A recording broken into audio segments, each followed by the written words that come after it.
우리가 살아가는 삶의 여정에서 많은 중요한 것들이 있는데 그 중에 중요한 것 중에 하나 바로 무엇이냐? 만남입니다. 우리 인생은 수많은 만남들로 이루어져 있습니다.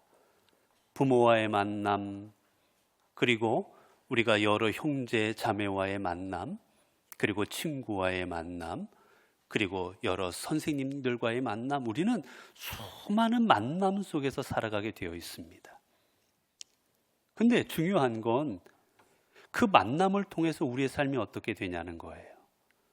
어떤 사람과의 만남을 통해서 우리가 큰 도움을 받기도 하고 그 만남을 통해 내 삶이 변화되기도 합니다.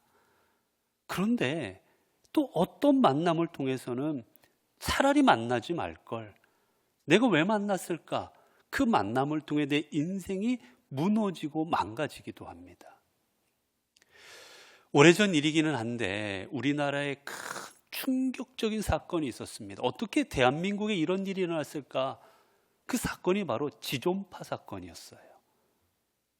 제가 학교에 다닐 때 있었던 일이었었는데 그 지존파라는 그 몇 명의 그 남자들이 단체를 조직해서 소위 사회에 부유층에 대한 그 분노심에 범죄를 저질렀던 큰 사건이었습니다. 얼마나 극악무도한 일들이 벌어졌는지 몰라요. 참으로 사람은 할 수 없는 일들을 했습니다.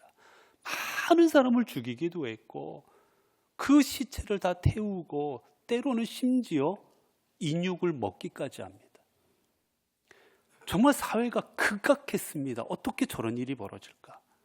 그런데 그 일에 대장 역할을 했던, 두목 역할을 했던 사람이 누구냐? 김기환이라는 청년이었습니다. 이 김기환이라는 사람이, 이 사람이 어떤 사람이었느냐? 원래는 이 사람은 학교에 다닐 때 공부도 잘하고 괜찮은 학생이었어요. 그런데 집안이 너무나도 가난합니다. 집안이 너무도 가난하다 보니 학교에서 준비물을 가져오라고 할 때 제대로 준비물을 가져가질 못해요. 그때마다 선생님이 이 김귀환을 만나무랍니다. 아이에게 왜 가져오지 못했냐? 근데 이 김귀환은 제가 돈이 없어서 가난해서 못 갖고 왔습니다. 말을 못하는 거예요. 그 아이를 향하여 비난을 퍼붓습니다. 그러다가 어느 날은 미술 시간에 미술 준비물을 가져오라 했는데 역시 못 가져가요. 그러자 그 선생님이 그렇게 아이를 비난하면서 마지막에 한마디 합니다. 이놈아, 훔쳐라도 가져오지. 훔쳐서라도 갖고 와야 될 거 아니냐고, 정신 상태가 글러먹었다고 아이를 혼냅니다. 그때 이 훔쳐서라도 가져오지 이놈아 라는 말이 이 김귀환의 가슴에 비수처럼 꽂혀버립니다. 그래, 훔쳐서라도 해야 되는 거구나. 그때부터 김귀환은 삐뚤어지기 시작합니다. 결국 중학교를 자퇴하고 세상을 향하여 원망하고 불평하고 아무래도 이 상황을 벗어날 수 없는 그 상황 속에서 세상을 향한 분노를 점점 키워나가요. 결국은 부유층에 대한 분노심에 비싼 차를 타고 다니는 이 부유층들을 잡아 죽이는 일을 하게 됩니다. 나중에 이제 김귀환이 검거가 되어서 이제 법정에서 재판을 받는 도중에 김귀환이 그 재판장을 향해서 한 말이 유명합니다. 왜 나보고 뭐라 하십니까? 나는 배운 대로 했습니다. 우리 선생님이 저보고 훔쳐서라도 가져오지 이놈아, 이 말을 듣고 저는 그때부터 훔쳤습니다. 제가 뭘 잘못했습니까? 재판장과 수많은 사람들 가여 소리칩니다. 내가 뭘 잘못했느냐고. 그리고 후에 그는 그렇게 고백했다고 합니다. 내가 차라리 그때 그 선생님을 만나지 않았더라면, 내가 그 선생님을 만나지 않았더라면, 나에게도 정말 내 인생을 이끌어줄 좋은 선생님을 만났다면 내가 이렇게 되지 않았을 텐데.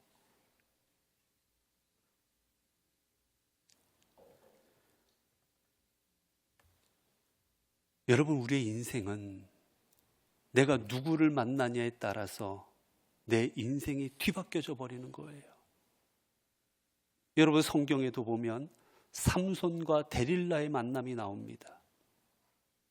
삼손과 데릴라가 만났을 때 그 데릴라를 사랑함으로 말미암아 삼손의 인생은 어떻게 됩니까?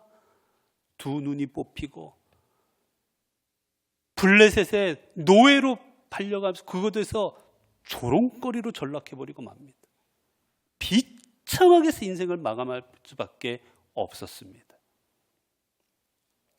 반면 또 만남을 통해서 자신의 인생을 완전히 뒤바꾼 사람도 있습니다. 바로 누구냐면 바로 헬렌 켈러입니다. 헬렌 켈러는 어려서부터 보지도 못했고 듣지도 못했고 말하지도 못하는 어린아이였어요. 그러자 온통 비뚤어집니다. 접시를 집어던지고 손으로 밥을 먹고 그를 제어할 수 있는 사람이 아무도 없었어요. 수많은 가정교사가 왔다가 다 포기하고 도망가 가버렸습니다. 그때 설리반이라는 한 가정교사가 자원을 합니다. 내가 가르쳐 보겠노라고. 그리고는 온 정성을 다해서 이 헬렌 켈러에게 교육을 하기 시작합니다. 말을 안 듣고 물어뜯고 그랬지만 그 모든 것을 감수하면서 헬렌 켈러를 정말 사랑으로 양육해 나갑니다. 결국 그녀는 점점 배우게 되었고 결국은 장애인으로서는 아무도 상상할 수 없을 정도의 그런 놀라운 일들을 해 나갑니다. 그녀가 그렇게 바뀔 수 있었던 이유는 바로 설리반이라는 선생님과의 만남이 있었기 때문이지요.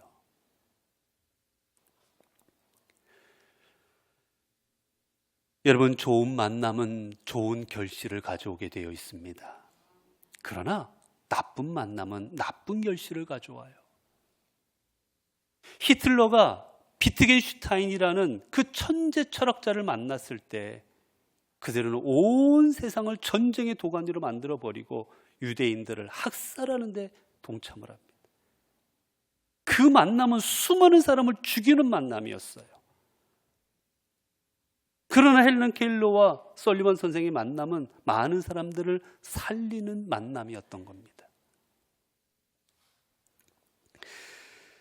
여러분, 우리에게 가장 좋은 만남은 어떤 만남이겠습니까? 우리를 의의 길로, 생명의 길로, 구원의 길로 우리를 인도하는 그 만남이 우리에게 가장 귀하고 좋은 만남이 아니겠습니까?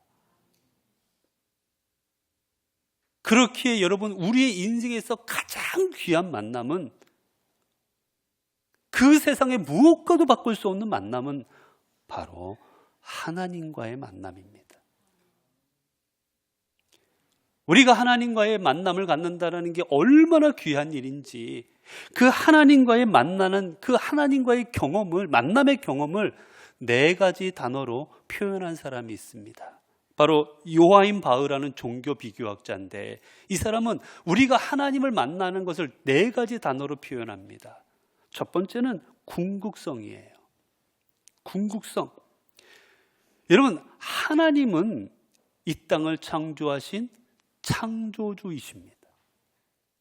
하나님께서는 이 땅을 만드신 창조주요, 이 땅을 주관하시는 주관자요, 모든 것을 섭리하시는 전지전능하신 하나님이십니다.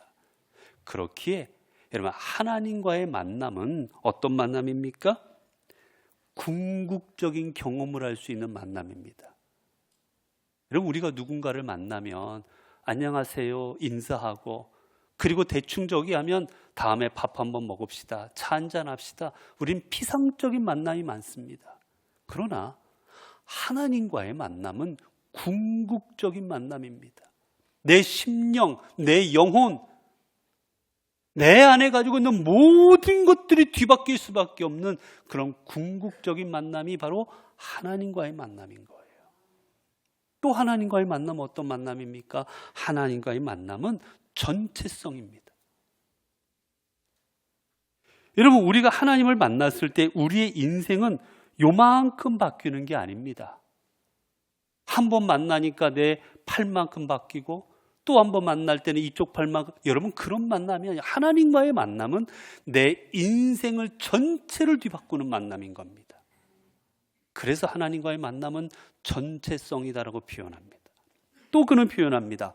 강렬함이라고 표현해요. 강렬함. 하나님과의 만남은 얼마나 강렬한지 감당하기 어려울 정도로 우리의 심령을 뒤흔들어 놓는 강렬한 만남이라는 거예요. 여러분, 베드로가 주님과의 만남을 통해 어떻게 합니까? 주여, 나를 떠나소서, 나는 죄인입니다라고 고백합니다. 모세가 하나님을 만났을 때는 무릎을 꿇을 수밖에 없고 바라볼 수가 없었습니다. 여러분, 주님과의 우리의 만남은 너무나도 강렬해서 감히 그 하나님의 만남을 말로 표현할 수 없는 그런 만남인 거예요. 그리고 마지막 또한 그는 이렇게 말합니다. 행동이다. 하나님과의 만남은 너무나도 강렬한 내 인생의 전체를 뒤바꿀 만한 만남이어서 하나님과 만나게 되면 우리의 삶은 바뀔 수밖에 없다. 하나님을 만나고 난 다음에 은혜로웠습니다, 경이로웠습니다, 그것으로 끝나는 것은 하나님과의 만남이 아니다. 하나님과 만나면 분명 그 삶은 행동의 변화가 오게 된다. 여러분, 그렇습니다. 우리는 하나님과의 만남을 통해서 우리의 삶이 변화가 됩니다. 죄인에서 하나님의 자녀로, 그리고 영원한 심판에서 저 영생을 얻는 삶으로 우리의 인생은 완전히 뒤바뀌어져 버리는 거예요. 그래서 우리의 인생에 하나님과의 만남이 그 어떤 만남보다 소중한 겁니다. 여러분, 그렇게 성경을 보면 성경은 어떤 이야기들이냐? 수많은 이야기가 나옵니다. 다윗도 나오고 모세도 나오고 아브라함도 나오고 수많은 이야기가 나오는데 그것을 하나로 말하면 성경은 만남의 이야기입니다. 하나님과 우리가 만나는 거예요. 그 만남을 통해서 수많은 영혼들이 변화되고, 그 만남을 통해 수많은 깨달음이 얻어지고, 그 만남을 통해 수많은 사람이 생명을 얻고, 성경은 우리에게 만남의 이야기입니다. 또한 반면 어떤 사람들은 하나님과의 만남을 통해서 도리어 심판을 받고, 하나님과의 만남을 통해서 도리어 자신의 죄인인 것을 드러내고 도리어 죄 가운데로 망해버린 사람들의 이야기도 나옵니다. 왜? 여러분, 성경에는 수많은 사람들의 이야기가 나오는데 어떤 사람은 하나님과의 만남을 통해 인생이 변화가 되고 기쁨도 얻고 구원도 받고, 어떤 사람은 하나님과의 만남을 통해 아무런 변화가 일어나지 않았을까? 예수님께서 이 땅에 오셨을 때도 그 예수님의 탄생이 이 땅의 수많은 사람들에게는 기쁨이 되었습니다.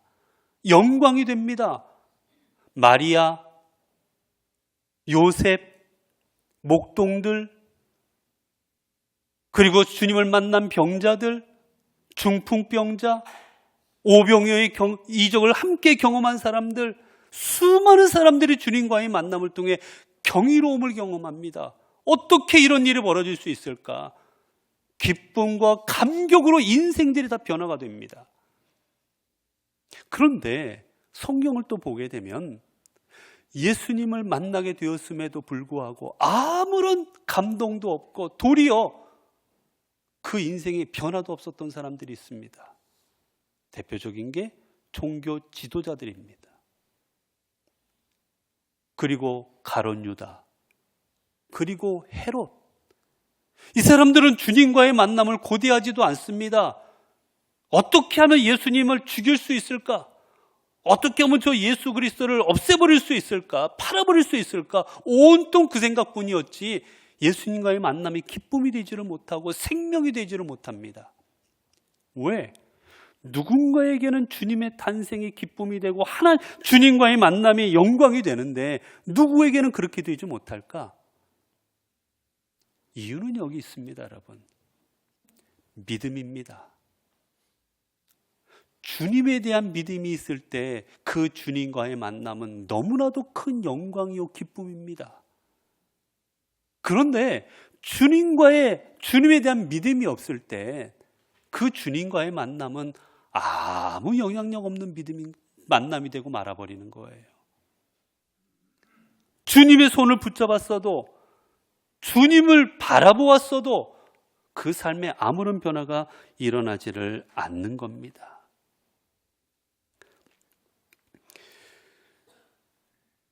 여러분, 그렇기에 우리가 주님과의 만남을 통해 기쁨을 얻고 은혜를 얻고 주님의 능력을 체험하는 그런 만남을 가지기를 원한다면 오늘 우리들에게 필요한 건 바로 주님에 대한 믿음인 겁니다. 그러면 우리가 어떤 믿음을 가져야 주님의 내 인생의 기쁨이 되고 능력이 되고 은혜가 될 수 있을까? 오늘 본문을 통해 주님 그걸 가르쳐 주십니다. 오늘 본문을 보면 예수님께서 오시자 많은 사람들이 자신들의 아이를 데리고 예수님께 나옵니다. 여러분, 왜 부모들이 자신들의 자식을 데리고 예수님께 나왔겠습니까? 예수님과 만나게 하려는 겁니다. 왜 예수님을 만나게 합니까? 저 예수님을 보고 예수님의 만져주심을 통해 너희도 예수님처럼 되라는 거예요. 너희들도 예수님처럼 존경받고 너희도 예수님처럼 훌륭한 사람이 되어라. 그런 마음에 예수님과의 만남을 갖게 하고 싶어서 예수님과의 만남을 통해 우리 아이들이 인생이 변화되기를 바라는 마음으로 자녀들을 데리고 주님 앞에 나아간 겁니다. 그때 제자들이 그 아이들이 막습니다. 그래서 주님께서는 제자들을 꾸짖으시면서 이야기하십니다. 이 아이들과 같은 믿음을 갖지 않으면 너희가 결단코 하나님 나라에 들어가지 못할 것이다. 이 어린아이들 같이 하나님 나라를 받들지 않으면, 그 믿음 갖지 않으면 너희들이 결코 하나님 나라를 얻지 못할 것이다 라고 말씀하십니다. 여러분, 이 아이들이 갖고 있던 믿음이 무엇이었을까요? 왜 주님께서는 이 아이들의 믿음을 칭찬하시고 이 아이들처럼 되라고 하셨을까? 아이들이 갖고 있는 믿음의 특징이 있기 때문입니다. 하나는 무엇이냐? 그 믿음의 특징 첫 번째는 아이들은 무엇이든지 받아들입니다. 아이들은 수용성이 있어요, 여러분. 여러분, 어른들은 대부분 어떻습니까? 의심부터 합니다. 제가 여러분에게 10,000원짜리 하나를 준다고 생각해 봐요. 여러분께서 어떻게 하시겠습니까? 도대체 왜 주는 걸까? 10,000원을 받고 10만 원을 달라는 건가? 도대체 이걸 받고 뭘 가져오라는 건가? 여러분 머릿속에 수많은 생각을 할 겁니다, 아마. 제가 여러분 집에 가겠다 하면 도대체 무슨 일인가? 왜 저러시지? 무슨 얘기를 들었나? 여러분, 그런데 아이들은 어떻습니까? 주면 받아요. 아이들은 받습니다. 많은 생각하지 않아요. 여러분, 그래서 아이들은 어떻습니까? 속이기가 쉽습니다. 아이들은 빵 하나 주고 가자고 하면 따라오고, 먹을 거 사줄게 저리 가자면 저리 따라오고, 아이들은 속이기가 쉬워요. 그건 뭐냐? 아이들은 잘 받아들이기 때문인 겁니다. 여러분, 왜 헤롯, 가룟 유다, 그리고 종교 지도자들, 그들이 왜 주님으로 인하여 기쁨을 얻지 못합니까? 주님을 받아들이지 못했기 때문이에요. 어떻게 저런 사람이 하나님의 아들이 될 수 있어? 어떻게 저런 사람이 우리의 구세주가 될 수 있어? 못 받아들이는 겁니다, 여러분. 안 받아들이는 거예요.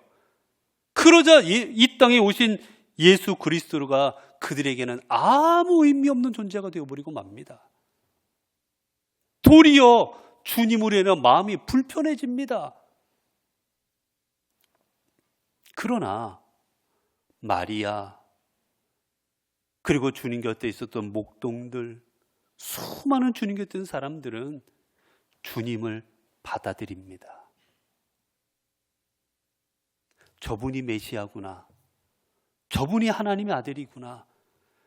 주님을 받아들이고 주님 앞에 나아갔던 사람들은 놀라운 주님의 은혜를 경험하게 되었습니다. 여러분, 그렇습니다.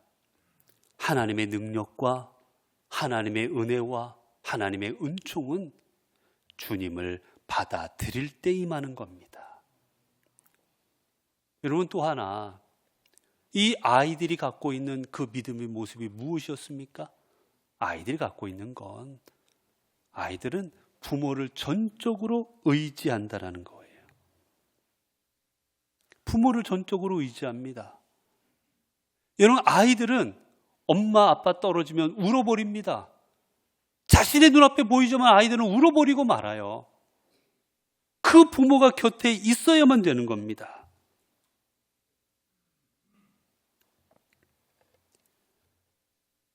아이들은 자신의 모든 걸 부모에게 내어 맡깁니다. 자신의 모든 것을 부모에게 의존합니다. 그리고 그 부모를 믿습니다. 여러분, 믿음이 무엇입니까? 믿음은 믿고 의지하는 겁니다.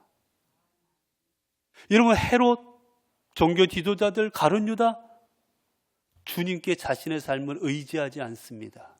무엇을 의지합니까?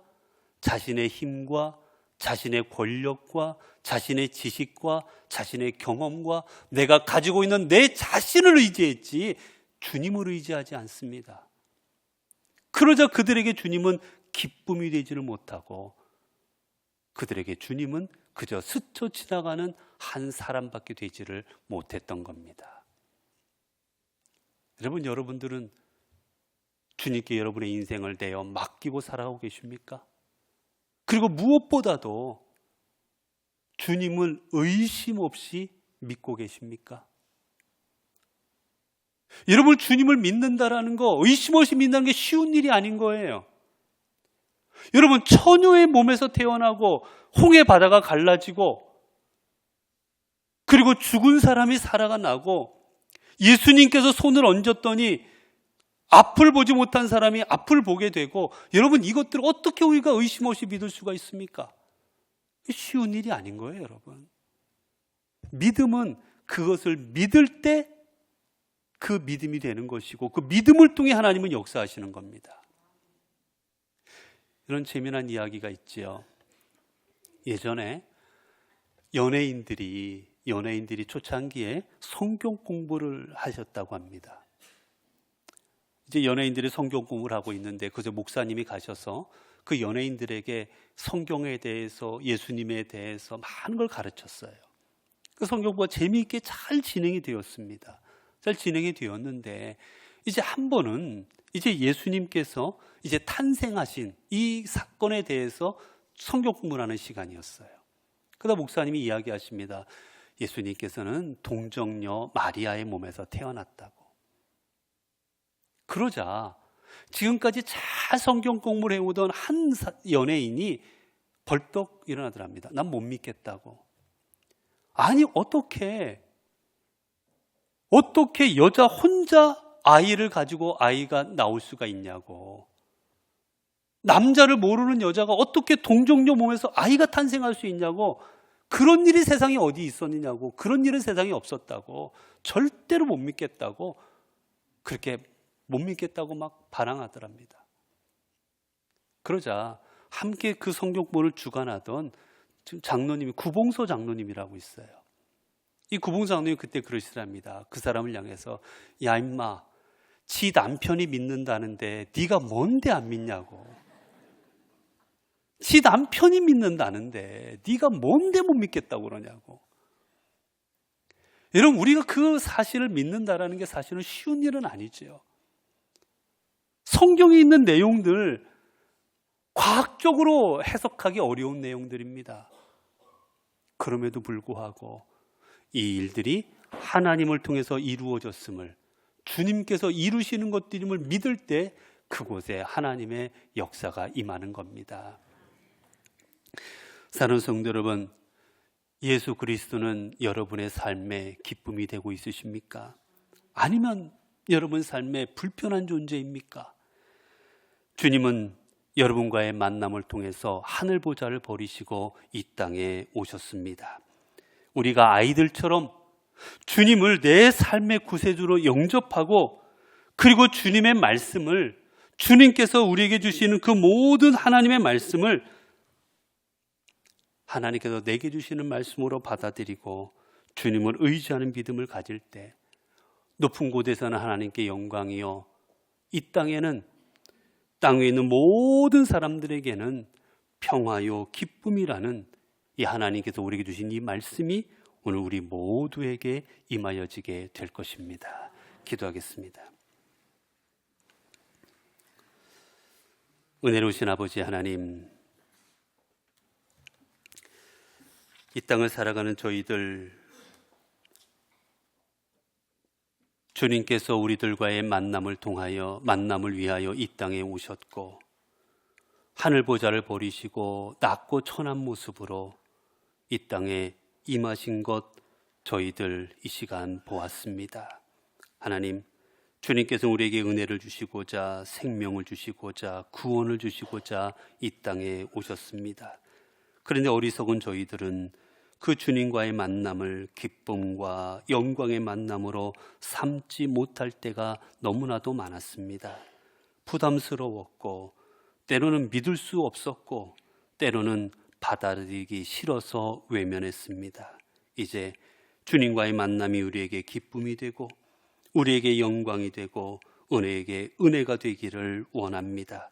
그래야 주님을 통하여 우리의 삶이 변화되고 새로워지고 구원받는 놀라운 역사가 우리에게 임하게 하여 주옵소서. 우리 주 예수 그리스도 이름으로 기도드리옵나이다. 아멘.